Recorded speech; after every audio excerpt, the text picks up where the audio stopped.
সুপ্রিয় শিক্ষার্থী, আসসালামু আলাইকুম। আরিফস একাডেমির পক্ষ থেকে তোমাদেরকে জানাই শুভেচ্ছা। আশা করি তোমরা ভালো আছো এবং সুস্থ আছো। তো আজকে আমি তোমাদের গণিত বইয়ের পৃষ্ঠা নম্বর 120 এর যতগুলো অঙ্ক আছে সবগুলোই সমাধান করে দেব, ঠিক আছে? তাহলে চলো শুরু করা যাক। তো প্রথমে আমরা 1 নাম্বারটা সমাধান করি। তো দেখো বলছি 1 নাম্বার অঙ্কে লিখি, ঠিক আছে? তো এখানে আমাদের কথায় লিখা আছে। তো এগুলোকে আমাদেরকে অঙ্কে লিখতে হবে, ঠিক আছে?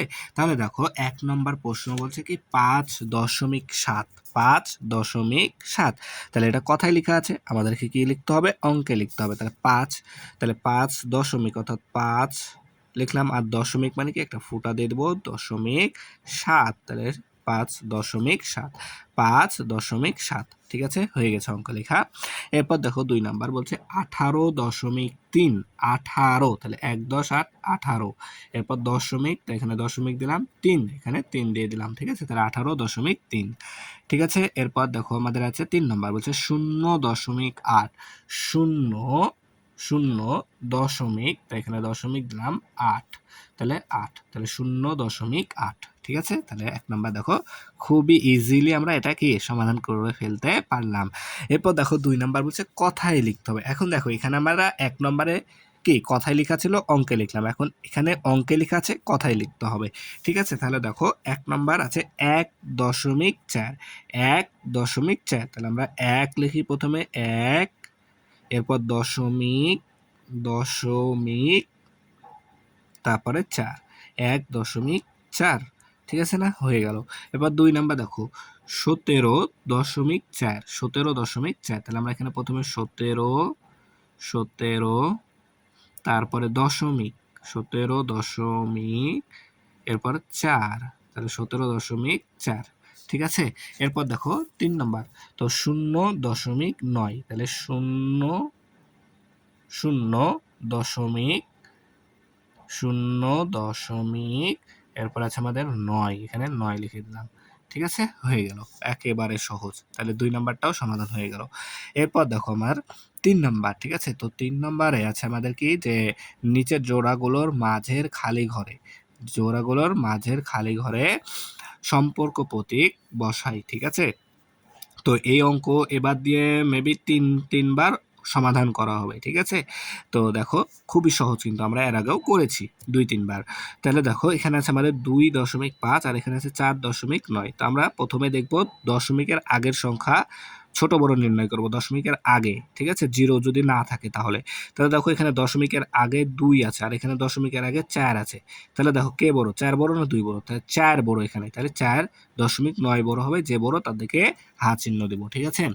এরপর দেখো 2 নাম্বার, এখানে আছে আমাদের 11.2 আর এখানে আছে 23.4। তাহলে দশমিকের আগে এখানে 11, এখানে 23, তাহলে কে বড়, 11 বড় না 23 বড়? 23 বড়, তাহলে যে বড় তার দিকে চিহ্ন করে। এরপর দেখো 3 নাম্বার, এখানে আছে 2.1 আর এখানে আছে শুধুমাত্র 2, তাহলে 2.1, এখানে শুধুমাত্র 2 মানে কি 2.0 লিখতে পারি কিন্তু আমরা।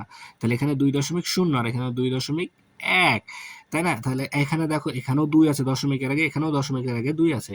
তাহলে এখন আমরা দশমিকের পরের সংখ্যাটা চিন্তা করব।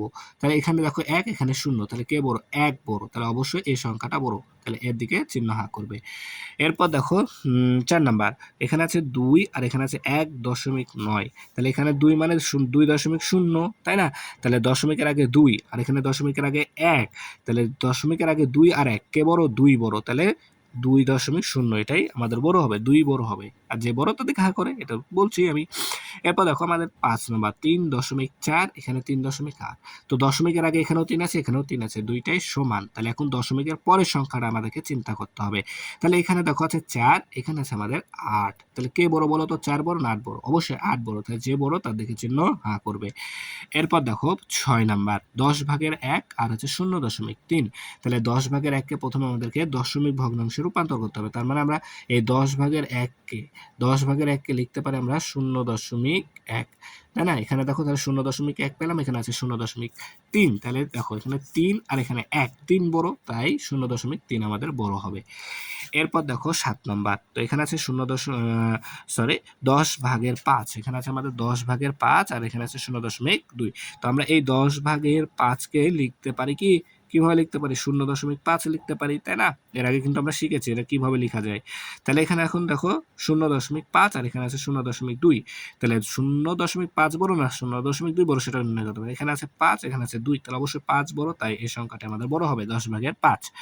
8 নম্বর 10/7 আর 1.2, তাহলে 10/7 আমরা আবার লিখতে পারি, তাহলে দেখো 10/7 আমরা লিখতে পারি 0.7, 0.7, তাহলে এখানে আসছে আমাদের 0.7, এখানে 1.2, এখানে দশমিকের আগে আছে 0 আর এখানে দশমিকের আগে আছে 1, তাহলে 0 বড় না 1 বড়, অবশ্যই অবশ্যই 1 বড়, তাহলে যেহেতু 1 বড় তাই 1.2 আমাদের বড় হবে 10/7 থেকে, ঠিক আছে না? তাহলে আশা করি তোমাদেরকে এবার এটা বুঝাতে পেরেছি।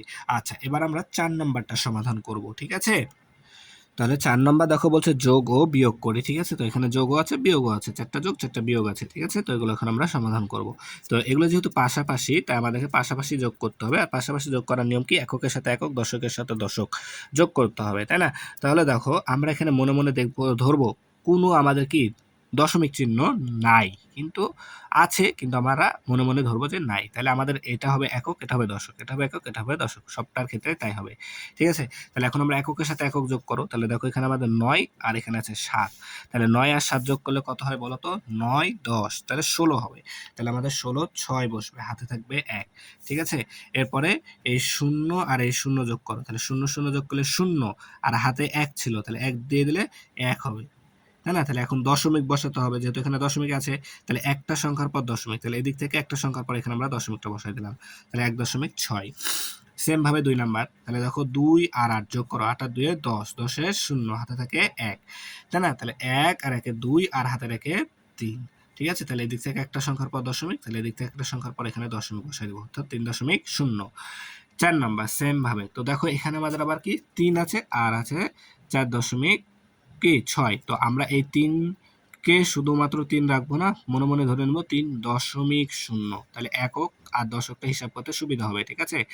তাই না? তাহলে দেখো এখানে 6 আছে আর এখানে 0 আছে, তাই না? তাহলে 6 আর 0 যোগ করলে 6, 6 আর 0 যোগ করলে 6, আর এখানে আছে 4, এখানে আছে আমাদের 3, তো 4 আর 3 এ 7, এখন একটা সংখ্যার পর দশমিক, তাহলে এদিক থেকে একটা সংখ্যার পর দশমিক এখানে, ঠিক আছে? তো এখানে আমরা 0 দিলে কোনো আমাদের যায় আসে না, তার কারণ কি, যে শূন্যের দাম নাই, দশমিকের পরে শূন্যের কি দাম নাই, এজন্য আমরা 3.0 লিখতে পারি, ঠিক আছে? তাহলে আমাদের এটা হিসাবের সুবিধার্থে।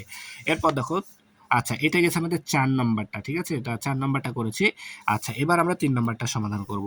তো 3 নাম্বার দেখো এখানে আমাদের আছে 7 আর এখানে আছে 5, তাহলে 7 আর 5 যোগ করলে 12, 12 2, হাতে থাকে 1, 1, তাই না? তাহলে 1 আর 2, 2 আর 1 এ 3, ঠিক আছে? 3 আর হাতে রেখে 4 বসবে, ঠিক আছে না? আচ্ছা দশমিক বসাবে একটা সংখ্যার পর, তাহলে এখানে একটা সংখ্যার পর দশমিক, অর্থাৎ 4.2। আচ্ছা এবার দেখো বিয়োগ করতে হবে, আমরা এই বিয়োগও কিন্তু আমি শিখিয়েছি তোমাদেরকে, ঠিক আছে না? তাহলে এখান থেকে বিয়োগ করো, তাহলে 9 থেকে 4 বাদ দাও, 9 থেকে 4 বাদ দিলে 5, ঠিক আছে? আর 0 থেকে 0 বাদ দিলে 0। আচ্ছা একটা সংখ্যার পর দশমিক, তাহলে এদিক থেকে একটা সংখ্যার পর এখানে আমরা দশমিক বসাই দিই, তাহলে 0.5। এরপর দেখো 6 নাম্বার, তো এখানে দেখো 2 আছে, 2 বিয়োগ 0.6, তাই না? তাহলে আমরা 2 কে লিখতে পারি 2.0, একক আর দশকের হিসাবে সুবিধার্থে, ঠিক আছে? দশমিকের পর শূন্যের দাম নাই, তাহলে 2 সমান সমান আমরা লিখতে পারি 2.0। তাহলে এখন আমাদেরকে 0 থেকে 6 বাদ দিতে হবে, তাই না? তাহলে 0 থেকে 6 বাদ যায় না, তাহলে 10 থেকে 6 বাদ দাও, 10 থেকে 6 বাদ দিলে 4, তাই না? হাতে থাকে 1, 1 দিয়ে দিলাম 0কে, 0 হয়ে গেল 1। এবার আমরা এই 2 থেকে 1 বাদ দিলে 1 হবে। আচ্ছা দশমিক একটার পরই বসবে, একটার পর দশমিক এখানে বসাই দিলাম, তাহলে 1.4। সেম ভাবে এখন 7 নাম্বার, তো 7 নাম্বার এখানে দেখো আছে শুধুমাত্র 5, তো আমরা এই 5 কে লিখতে পারি 5.0 হিসাবে সুবিধার জন্য, ঠিক আছে? তাহলে এখন আমাদেরকে এই 0 থেকে 8 বাদ দিতে হবে, তাহলে 0 থেকে 8 বাদ যায় না, তাহলে 10 থেকে 8 বাদ দিলে 2, হাতে থাকে 1, 1 দিয়ে দিলাম 3 কে, 3 হয়ে গেল 4, তাহলে 5 থেকে 4 বাদ দিলে 5 থেকে 4 বাদ দিলে 1, ঠিক আছে না? এখন দশমিক একটা সংখ্যার পর, তাহলে এখানে একটা সংখ্যার পর দশমিক বসে গেল, তাহলে 1.2। এরপর দেখো 8 নাম্বার, তো 6 থেকে 6 বাদ দাও 0 হবে, আচ্ছা 7 থেকে 2 বাদ দাও 5 হবে, আচ্ছা একটার পর দশমিক আছে, তাহলে আমরা এখান থেকে একটা পর দশমিক এখানে দিয়ে দিলাম, ঠিক আছে? তাহলে 5.0, ঠিক আছে? একেবারে এই অধ্যায়টা সহজ সহজ সহজ, ঠিক আছে? তো আশা করি তোমাদেরকে অঙ্কগুলো তাহলে বুঝাতে পেরেছি, ঠিক আছে? তাহলে আজকে এই পর্যন্তই। ভিডিওটি ভালো লাগলে অবশ্যই লাইক, কমেন্ট, শেয়ার করতে ভুলবে না, এবং পরবর্তী ভিডিও সবার আগে পেতে আমাদের চ্যানেলটি সাবস্ক্রাইব করে রাখো। আল্লাহ হাফেজ, আসসালামু আলাইকুম ওয়া রাহমাতুল্লাহ।